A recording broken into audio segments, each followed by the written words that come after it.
السلام علیکم ورحمۃ اللہ تعالی وبرکاتہ۔ جامعہ رضویہ منظر اسلام کی یوٹیوب چینل ہم سبق درس نظامی میں آپ کا خیر مقدم ہے۔ آپ کے لیے ایک اہم خوشخبری، جو طلباء اور طالبات کسی مجبوری کے پیش نظر مدارس میں پڑھنے سے قاصر ہیں، وہ اب آن لائن گھر بیٹھے عالمہ کورس کر سکتے ہیں، وہ بھی صرف 6 سال میں۔ تفصیل کے لیے رابطہ کریں 9897273870 پر۔ بسم اللہ الرحمن الرحیم۔ باب الطاعون والطیرۃ والکہانۃ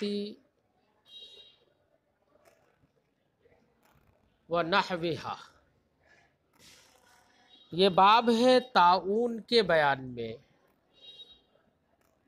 اور مرض کے متعدی ہونے کے بیان میں، کہ متعدی ہوتا ہے مرض یا نہیں ہوتا ہے۔ متعدی ہونے کا مطلب کہ ایک کا مرض دوسرے کو لگ جاتا ہے یا نہیں لگتا ہے۔ والکہانتی، اور کہانت کے بارے میں۔ کاہن کہتے ہیں اس آدمی کو جو شیطانی مداخلت کی بنا پر غیب کی باتیں بتائے۔ وَنَحْوِهَا، اور اس جیسی دوسری کچھ باتیں۔ ان تمام باتوں اور مسائل کو بیان کرنے کے لیے امام مسلم علیہ رحمت و رضوان نے یہاں پر باب باندھا۔ تو اس باب میں صاحب کتاب امام مسلم نے فرمایا باب الطاعون والطیرۃ والکہانۃ ونحوہا۔ اس باب میں امام مسلم علیہ رحمت و رضوان جتنی بھی حدیثیں ذکر کریں گے، سبھی حدیثیں اسامہ ابن زید سے مروی ہیں۔ اسامہ ابن زید نے بیان کیا ہے کہ میں نے رسول اللہ صلی اللہ علیہ وسلم کو طاعون کے بارے میں یہ کہتے ہوئے سنا ہے۔ جبکہ بعض احادیث سے یہ بھی سمجھ میں، بظاہر یہ سمجھ میں آئے گا کہ طاعون وغیرہ سے متعلق حدیث سعد سے بھی مروی ہے، لیکن جن روایتوں سے بظاہر یہ سمجھ میں آتا ہے، ان میں بھی حقیقت میں مسئلہ یہ ہے کہ حضرت سعد نے بھی، یعنی انہوں نے یہ تو بتایا کہ رسول اللہ صلی اللہ علیہ وسلم نے یہ فرمایا ہے، لیکن انہوں نے یہ بھی کہا ہے کہ میں نے حضرت اسامہ ابن زید کو یہ کہتے ہوئے سنا ہے کہ رسول اللہ صلی اللہ علیہ وسلم یہ فرماتے ہیں۔ تو اس باب میں جتنی روایتیں ہیں وہ سب کے سب اسامہ ابن زید رضی اللہ تعالی عنہ سے مروی ہیں۔ دوسری بات یہ سمجھیے کہ حدیث میں مثلا میں مفہوم بتاؤں کہ نبی کریم صلی اللہ علیہ وسلم نے طاعون وغیرہ بیماری کے بارے میں فرمایا انہو رجز او ارسل علی بنی اسرائیل او علی من کان قبلکم۔ سرکار نے فرمایا یہ طاعون یا وبا یا یہ جو عام جو مصیبتیں ہوتی ہیں، یہ رجزن فرمایا، سرکار نے فرمایا یہ ایک طرح کا عذاب ہے، ارسلہ علی بنی اسرائیل، جو بنی اسرائیل پر بھیجا گیا، یا تم سے، یا یہ شک راوی ہے کہ انہوں نے فرمایا کہ سرکار نے فرمایا کہ یا تم سے پہلے جو لوگ گزر گئے ہیں ان پر عذاب بھیجا گیا تھا۔ اب وہی عذاب کسی نہ کسی جگہ میں کچھ باقی اس کے اثرات رہ گئے اور اب لوگوں کو وہی پہنچ جاتا ہے۔ تو سرکار نے فرمایا فَإِذَا سَمِعْتُمْ بِهِ بِأَرْضٍ، تو جب تم اس طاعون کے بارے میں سنو کہ وہ کسی زمین میں پھیل گیا ہے، فَلَا تَقْدَمُوا عَلَيْهِ، تو تم اس جگہ میں یا اس سرزمین میں مت جاؤ۔ اذا وقع بارض وانتم بها، اور سرکار نے فرمایا کہ جب تم کسی سرزمین پر موجود ہو اور وہیں پر وہ طاعون یا وبا پھیل جائے، واقع ہو جائے، تو سرکار نے فرمایا فلا تخرجوا فرارا منہ، تو اس سے بھاگتے ہوئے تم مت نکلو، یعنی وہاں سے مت جاؤ۔ اسی مفہوم کی اور بہت ساری روایتیں امام مسلم نے یہاں پر ذکر کی ہیں۔ اس سے ان روایتوں سے یہ سمجھ میں آیا کہ اگر بیماری پھیل جائے، کسی سرزمین میں بیماری پھیل جائے، تو ایسی صورت میں آدمی کو اپنے گھر میں اپنی جگہ میں ہی اقامت کرنا چاہیے۔ اگر دوسری جگہ بیماری پھیلی ہوئی ہے تو وہاں پر نہیں جانا چاہیے، اور جس جگہ میں رہتا ہے اسی میں بیماری پھیل گئی تو نکلنا بھی نہیں چاہیے، بلکہ اپنی جگہ پر رہے۔ ان روایتوں سے جو ہم نے مفہوم ذکر کیا، اس سے یہ سمجھ میں آتا ہے کہ شاید نکلنے کی وجہ سے آدمی کو وہ بیماری لگ سکتی ہے۔ مفہوم میں نے ذکر کیا، یہ الفاظ تو روایتوں کے الگ الگ ہیں۔ اب یہاں پر کچھ اسی باب میں کچھ اور بھی روایتیں ہیں۔ ایک روایت اس کے خلاف ہے۔ یہ جو ہم نے مفہوم بتایا، اس سے تو یہ پتہ چلا کہ آدمی نکلے ہی نہیں، بیماری لگ سکتی ہے، یہ سمجھ میں آیا۔ جبکہ ایک دوسری روایت ہے، قاضی عیاض علیہ رحمت و رضوان نے فرماتے ہیں کہ حضرت عائشہ صدیقہ رضی اللہ تعالی عنہا نے فرمایا ہے، الفرار منہ کالفرار من الزحف، وبا اور طاعون سے ایسے ہی بھاگا جائے جیسے کہ میدان جنگ میں دشمن کا غلبہ دیکھ کر دشمن سے بھاگا جاتا ہے۔ یہ حضرت عائشہ نے فرمایا۔ تو اس روایت کی بنا پر یہ سمجھ میں آتا ہے کہ بیماری اگر کہیں پر پھیل جائے تو وہاں سے نکل کر دوسری جگہ بھاگنا چاہیے۔ اور ما قبل کی روایت جو ہم نے اس سے پہلے ذکر کی، ان سے یہ پتہ چلتا ہے کہ مت بھاگو۔ سرکار نے فرمایا کہ تم فلا تخرجوا فرارا منہ، وبا سے بھاگتے ہوئے تم مت نکلو۔ تو روایتوں میں الگ الگ ہے مفہوم۔ تو ہمارے جمہور ائمہ کا مذہب یہی ہے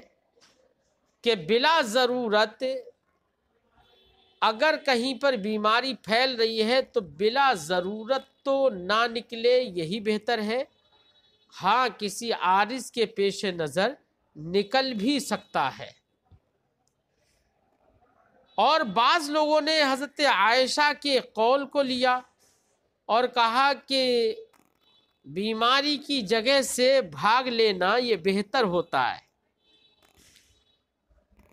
اب بھاگ لینا بہتر ہوتا ہے، اس سے یہ سمجھ میں آیا کہ بیماری لگ بھی سکتی ہے اسے۔ ایک روایت میں ہے کہ جزامی سے ایسے بھاگو جیسے کہ تم شیر سے بھاگتے ہو۔ کیوں بھاگنے کا یہ حکم دیا گیا؟ اس سے یہ بظاہر یہ سمجھ میں آ رہا ہے کہ بیماری آپ کو لگ سکتی ہے۔ جبکہ ایک روایت میں یہ ہے کہ نبی کریم صلی اللہ علیہ وسلم نے ارشاد فرمایا کہ لا عدوى ولا طیرۃ فی الاسلام، اسلام کے اندر کوئی چھوت چھات نہیں ہے، کوئی بھی اس کا کوئی نظریہ اور اس کا کوئی تصور نہیں ہے کہ بیماری اڑ کر لگ جاتی ہے۔ یہ دونوں طرح کی روایتیں ہمارے سامنے آئی۔ تو آیا کہ وبا اگر پھیلی ہوئی ہو، وائرس اگر پھیلا ہوا ہو تو نکلنا چاہیے یا نہیں، یا بھاگنا چاہیے اس سے؟ یہ دونوں طرح کی روایتیں ہم نے آپ کے سامنے رکھی۔ اعلیٰ حضرت علیہ الرحمت والرضوان نے اسی پر ایک رسالہ تحریر فرمایا، جس کے اندر اعلیٰ حضرت علیہ الرحمت والرضوان نے دونوں طرح کی روایتیں نقل کی ہیں، اور بعد میں ارشاد فرمایا کہ جن روایتوں میں یہ ہے کہ بھاگو مت، وہیں اقامت کرو، نکلو بھی مت، تو نہ بھاگنے کا جو حکم جن روایتوں میں دیا گیا ہے، اعلیٰ حضرت فرماتے ہیں اور روایتوں سے مراد یہ ہے، اس سے مطلب یہ اخذ ہوتا ہے کہ کوئی بھی بیماری کسی کو اڑ کر نہیں لگتی ہے، بیماری تبھی لگے گی جب اس کی قسمت میں ہوگا، وہ تو خلق الہی کی بنا پر ہے، بیماری کبھی کسی کو اڑ کر نہیں لگتی ہے۔ لہذا اگر کوئی آدمی نبی کریم صلی اللہ علیہ وسلم کی اس فرمان پر مضبوط اعتقاد رکھتا ہو اور یقین رکھتا ہو کہ کوئی بیماری تب تک نہیں لگتی ہے جب تک کہ قسمت میں نہ ہو، اور تقدیر ہی میں جب بیماری ہوگی تبھی لگے گی، تو ایسے مضبوط اور متسلب اور پختہ عقیدہ رکھنے والے آدمی کے لیے تو حکم یہی ہے کہ وہ نہ بھاگے۔ اور جن روایتوں میں یہ ہے کہ بھاگے، تو وہ روایتیں ایسے شخص کے لیے ہیں جو ضعیف الاعتقاد ہو، جو عقیدے میں مضبوط نہ ہو۔ اگر اس کو بیماری لگ گئی تو وہ یہ سمجھے گا کہ شاید مجھے یہاں ٹھہرنے کی وجہ سے بیماری لگ گئی ہے، اگر میں نہیں ٹھہرتا چلا جاتا تو میں بھاگ لیتا تو مجھے بیماری نہیں لگتی۔ تو ایسے ضعیف الاعتقاد لوگوں کے حق میں، ایسے لوگوں کے لیے وہ روایتیں ہیں جن روایتوں میں بھاگنے کا حکم دیا گیا ہے۔ یہ اعلیٰ حضرت علیہ الرحمت والرضوان نے دونوں طرح کی روایتوں کے درمیان تطبیق بیان فرمائی۔ اب ہمارا جب یہ ہماری گفتگو آپ نے سنی تو اب یہ بات سمجھ میں آ گئی کہ اگر کہیں پر وائرس پھیل جاتا ہے، جیسے کہ کرونا وائرس ہی بڑا مشہور ہوا ہمارے زندگی میں، یہ تو ورنہ تو وائرس تو بہت سارے آتے رہتے تھے، یہ مشہور اتنا کیوں ہوا یہ سمجھ میں نہیں آیا، کیا اسباب رہے ہوں گے پتہ نہیں، لیکن پوری دنیا میں گورنمنٹ کی طرف سے، حکومت کی طرف سے لاک ڈاؤن کر دیا گیا، ہر ملک میں تقریباً کر دیا گیا، کسی کو بلا ضرورت نہیں نکلنے دیا جا رہا تھا۔ سمجھ میں آ گیا کہ حدیث پاک صلی اللہ علیہ وسلم نے جو بیان فرمایا ہے، سرکار نے 1400 برس پہلے جو بیان فرما دیا ہے، لوگ چاہے مانے یا نہ مانے، چاہے تسلیم طوعاً کریں یا کرہن کریں، ہر صورت میں نبی کریم صلی اللہ علیہ وسلم کے فرمان کی تصدیق ہے۔ اور اس سے یہ بھی سمجھ میں آیا کہ وبائیں پیدا ہوتی رہتی ہیں، اس سے پہلی قوموں کو بھی وبائیں اور طاعون جیسی بیماریاں، عام وبائیں پہنچی ہیں، اور ان کا اثر کسی نہ کسی وادی میں رہ جاتا ہے اور وہ پھر دوبارہ سے زندہ ہو جاتا ہے۔ تو آج جو نئی نئی تحقیقات کی بنا پر نئی نئی بیماریاں، نئے نئے وائرس اور ان تمام چیزوں کی تحقیق کی جا رہی ہے نا، یہ تو ترقی یافتہ زمانہ ہے، بہت اسباب ہے، لیکن سوچو وہ زمانہ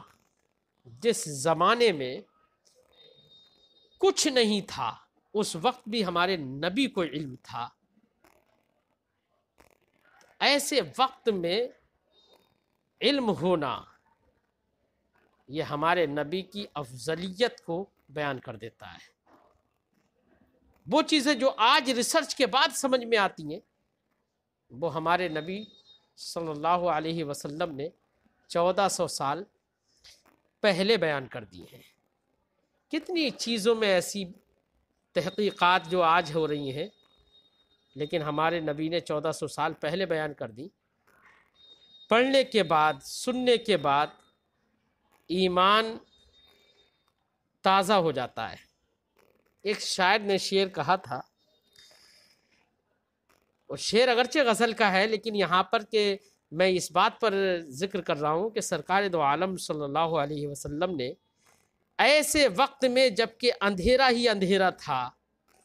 جہاں پر علم کی کوئی روشنی نہیں تھی،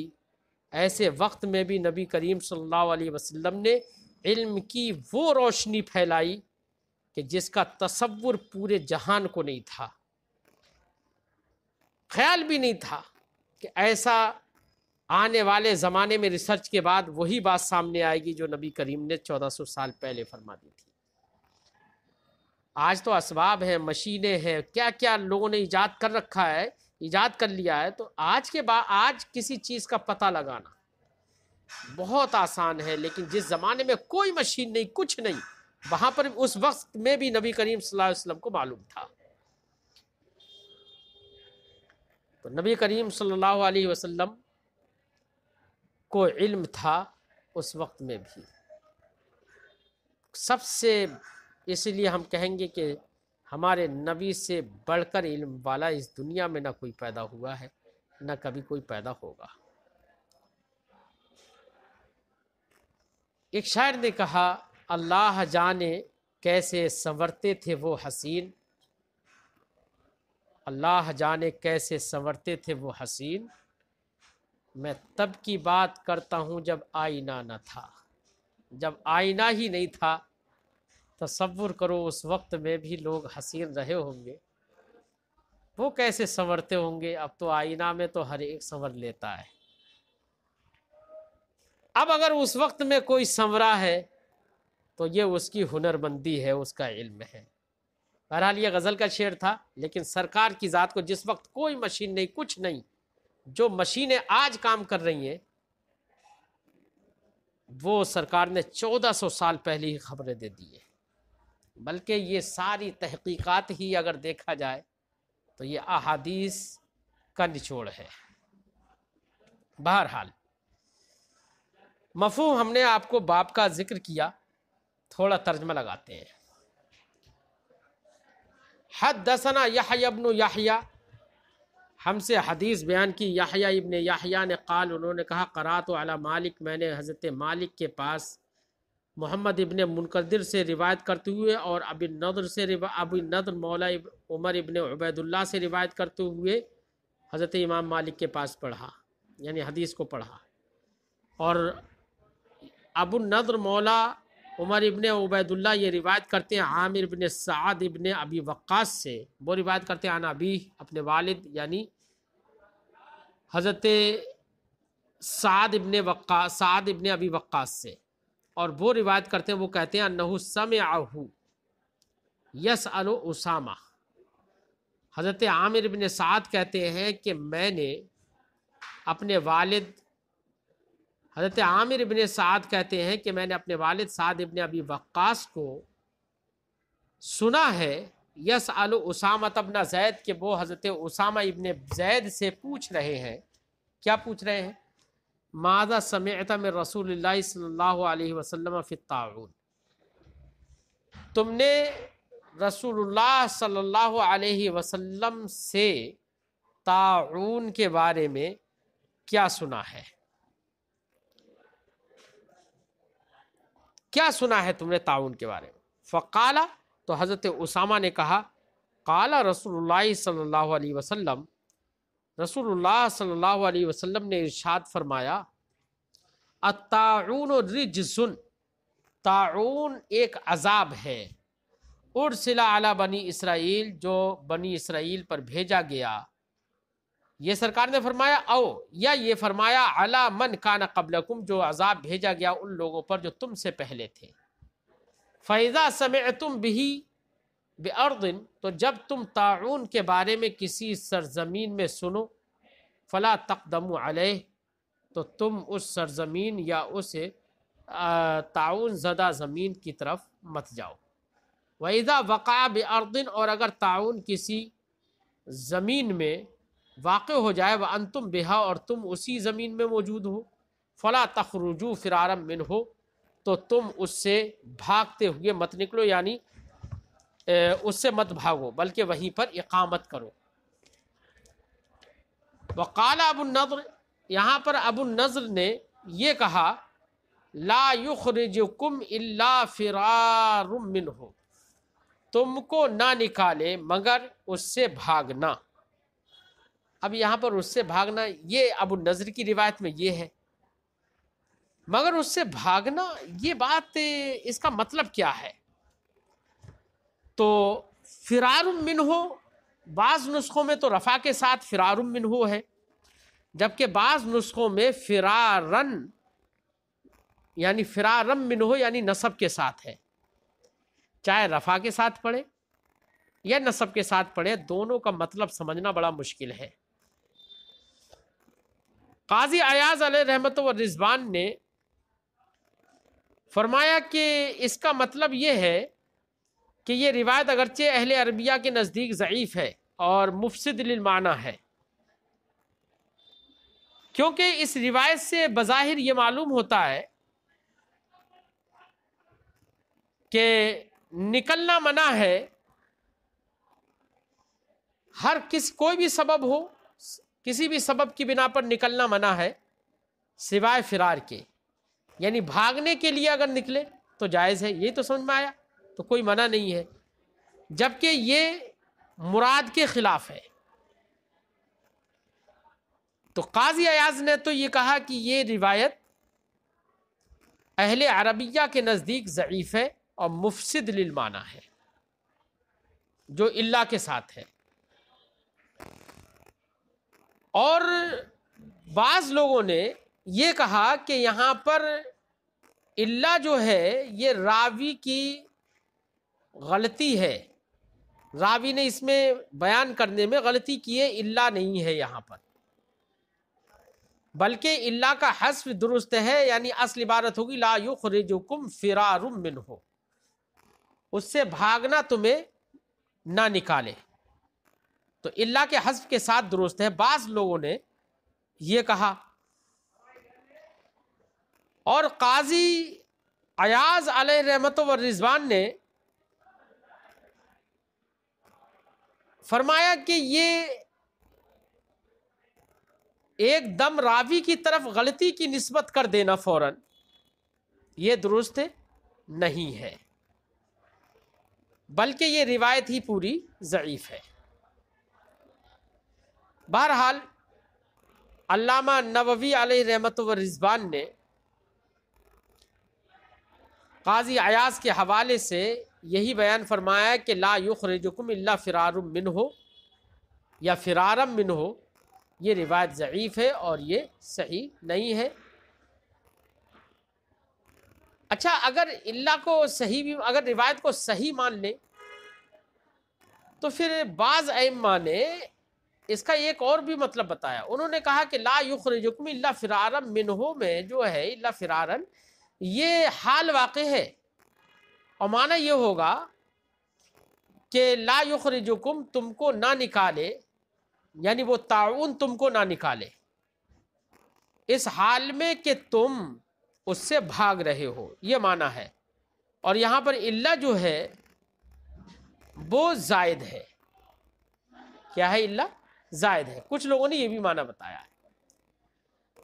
بہرحال یہ ہم نے اس جملے کی توضیح کی،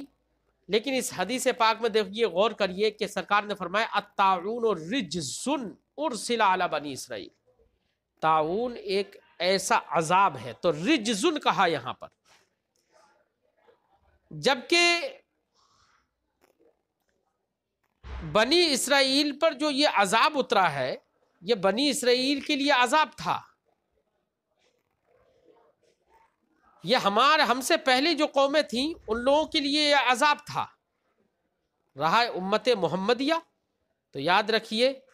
کہ امت محمدیہ کے لیے یہ عذاب اب عذاب نہیں ہے بلکہ یہ رحمت ہے اور شہادت ہے. کیونکہ امام مسلم نے بھی اور امام بخاری علیہ رحمت و رضوان نے بھی ایک روایت نقل کی ہے، صحیحین میں یہ روایت موجود ہے کہ سرکار نے فرمایا المطعون شہید، کہ جس کو طاعون لگ گیا ہو، جو طاعون میں مبتلا ہو گیا ہو، وبائے عام میں مبتلا ہو گیا ہو، تو وہ شہید ہے. اور جو شہید ہو تو شہید کو تو اس کی شہادت کا فائدہ ملے گا، ثواب ملے گا، تو یہ عذاب نہیں ہو سکتا. اس لیے علامہ نووی علیہ رحمۃ اللہ رضوان نے اس جگہ فرمایا کہ دیگر امتوں کے لیے تو یہ عذاب تھا لیکن امت محمدیہ کے لیے عذاب نہیں بلکہ رحمت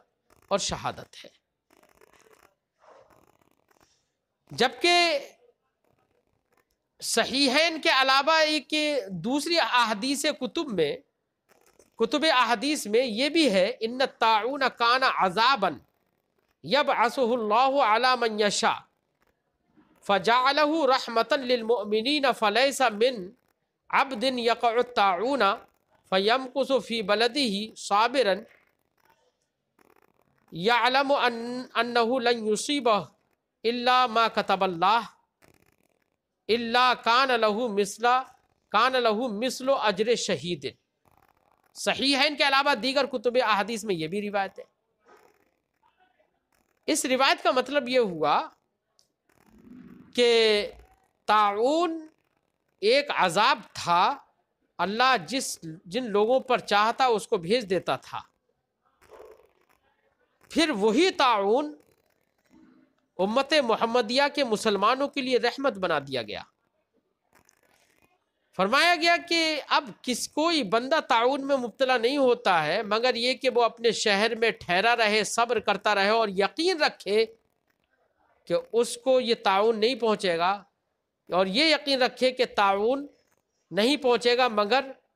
اسی وقت جب کہ اللہ رب العزت نے اس کی تقدیر میں لکھ دیا ہو تبھی طاعون پہنچے گا. اگر یہ یقین رکھے اور اتفاق سے اس کو بیماری لاحق ہو جائے اور مر جائے تو فرمایا گیا کہ کان لہو مثل اجر شہید، تو اس شخص کے لیے ایک شہید کا اجر ملے گا.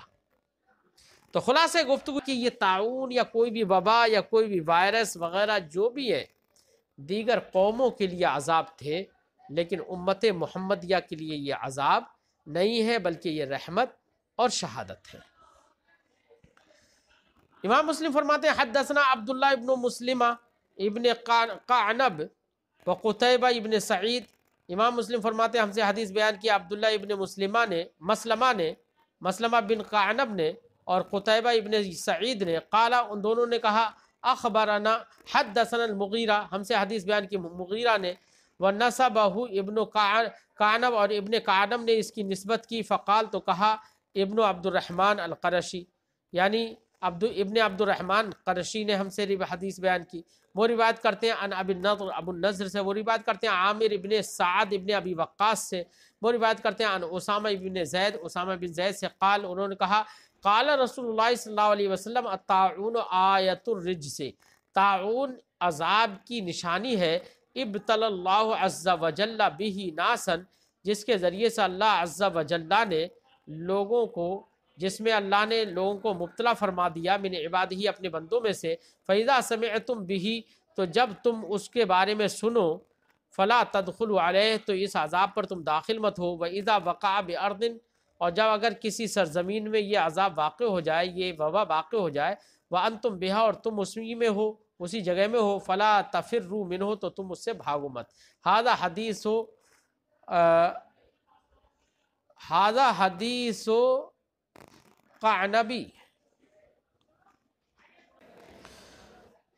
هذا حدیث قعنب، یہ قعنب کی حدیث ہے، وہ قتیبہ نحوہ، اور قتیبہ کی حدیث بھی اسی طرح کی ہے. وحدثنا محمد بن عبداللہ ابن نمیر، امام مسلم فرماتے ہیں ہم سے حدیث بیان کی محمد ابن عبداللہ ابن نمیر نے، قال انہوں نے کہا حدثنا ہم سے حدیث بیان کی میرے والد نے، قال انہوں نے کہا حدثنا سفیان عن محمد ابن منقدر عن عامر بن سعد، ہم سے حدیث بیان کی محمد ابن منقدر نے، وہ روایت کرتے ہیں عامر ابن سعد سے، وہ روایت کرتے ہیں عن اسامہ، حضرت اسامہ سے، قال انہوں نے کہا قال رسول اللہ صلی اللہ علیہ وسلم، رسول اللہ صلی اللہ علیہ وسلم نے ارشاد فرمایا ان ھذا الطاعون رجس، بے شک یہ طاعون ایک عذاب ہے، سلط علی من کان قبلکم، جو مسلط کیا گیا ان پر جو تم سے پہلے تھے، او علی بنی اسرائیل، یا یہ فرمایا کہ بنی اسرائیل پر مسلط کیا گیا یہ عذاب، فاذا کان بارض، تو اگر یہ عذاب یہ طاعون کسی سرزمین میں ہو، فلا تخرجوا منها، تو تم اس سے فرارا منہ، اس سے بھاگ کر مت نکلو، واذا کان بارض، اور جب کسی ایسی سرزمین میں ہو جس میں تم نہیں ہو، فلا تدخلوها، تو اس زمین میں داخل مت ہو۔ حدثنا محمد بن حاتم قال حدثنا محمد بن بکر قال اخبرنا ابن جریج، امام مسلم فرماتے ہیں ہم سے حدیث بیان کی محمد ابن حاتم نے، قال انہوں نے کہا حدثنا محمد بن بکر، ہم سے حدیث بیان کی محمد ابن بکر نے، قال انہوں نے کہا اخبرنا ابن جریج، ہمیں خبر دی ابن جریج نے، قال انہوں نے کہا اخبرنی عمرو بن دینار، مجھے خبر دی عمرو بن دینار نے، انہوں نے کہا ان عامر بن سعد، عامر بن سعد نے، اخبرہ نے بتایا، ان رجلا سأل سعد بن ابی وقاص، ایک آدمی نے سعد ابن ابی وقاص سے پوچھا یعنی تعاون کے بارے میں، فقال، تو انہوں نے کہا، فقال اسامہ ابن زید، تو اسامہ ابن زید نے کہا اخبرنا، ہمیں خبر دی، اخبرو کا عنہ، انہی سے روایت کرتے ہوئے، نہیں فقالا، تو سعد ابن ابی وقاص نے کہا اسامہ ابن زید اخبرنا، اسامہ ابن زید نے ہمیں خبر دی، تو سعد ابن ابی وقاص نے بھی کیا کہا، اسامہ ابن زید نے ہمیں خبر دی، ٹھیک ہے، تو روایت اسامہ ابن زید ہی سے ہے، یہ بھی اسامہ ابن زید نے ہمیں خبر دی، اخبرو کا عنہ، میں انہی سے روایت کرتے ہوئے تمہیں خبر دے رہا ہوں، قالا، کیا خبر دی تھی، قال رسول اللہ صلی اللہ علیہ وسلم، کہ رسول اللہ صلی اللہ علیہ وسلم نے ارشاد فرمایا، ہوا عذاب اور رجز، طاعون ایک عذاب ہے، عذاب فرمایا یا رجز فرمایا، معنی دونوں کا ایک ہی ہے، رجز ارسلہ اللہ تعالی علی طائفۃ، جس عذاب کو اللہ نے بنی اسرائیل کے ایک گروہ پر بھیجا تھا، او ناسن، یہاں پر بنی اسرائیل کہا یا ناسن کہا، کانو قبلکم، جو تم سے پہلے تھے، فاذا سمعتم به، تو جب تم طاعون کے بارے میں سنو، بے اردن، کہ وہ کسی زمین میں ہے پھیلا ہوا، فلا تدخلوها، تو اس زمین میں تم داخل مت ہو، اور فلا تدخلوها علیہ، تو اس سرزمین میں اس طاعون پر تم داخل مت ہو، واذا دخلها علیکم، اور جب کسی سرزمین میں تم پر وہ طاعون داخل ہو جائے، فلا تخرجوا منها فرارا، تو بھاگتے ہوئے اس سے تم نہ نکلو۔ وحدثنا ابو الربیع، ہم سے حدیث بیان کی یہی ابو الربیع نے، سلیمان ابن داؤد نے اور قتیبہ ابن سعید نے، قال، دونوں نے کہا حدثنا حماد، ہم سے حدیث بیان کی حماد نے، وہ ابن زید، اور وہ ہیں ابن زید، تحویل سند، قال، انہوں نے کہا، امام مسلم فرماتے ہیں وحدثنا ابو بکر ابن ابی شیبہ، ہم سے حدیث بیان کی ابو بکر ابن ابی شیبہ نے، قال، انہوں نے کہا حدثنا سفیان ابن عینہ، ہم سے حدیث بیان کی سفیان ابن عینہ نے، کلاہما عن عمرو ابن دینار، سب کے سب روایت کرتے ہیں عمرو ابن دینار سے، بے اسناد ابن جریج، اسی سند کے ساتھ جو سند ابن جریج کی ہے، کہ ماقبل کی اس حدیث میں یہ گزرا کہ ابن جریج نے روایت کی ہے، انہوں نے کہا اخبرنی عمرو ابن دینار، ویسی سند یہاں پر ہے، نحو حدیثی، انہی کی حدیث کی طرح یہاں پر بھی حدیث بیان کی ہے، ٹھیک ہے۔